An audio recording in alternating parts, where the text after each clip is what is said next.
When I was a kid, I would have really bad health.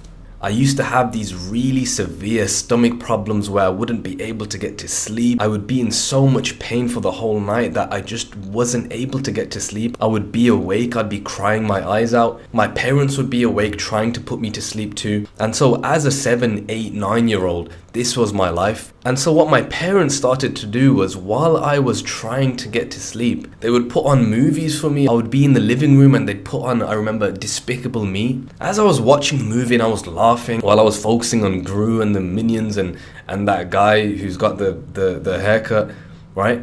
I would forget about the pain somehow and I would be having a good time and I would eventually fall asleep.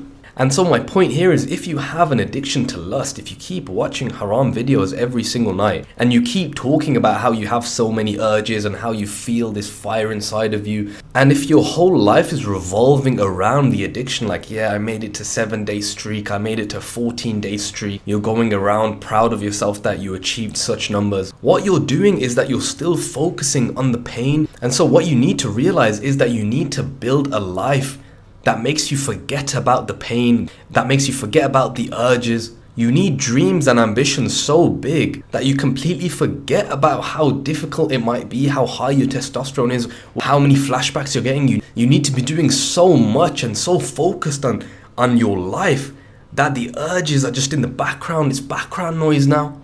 And just like the way I fell asleep and I forgot about my pain, that needs to be the same with you. Stop focusing on trying not to relapse and start building a life that the addiction can't compete with.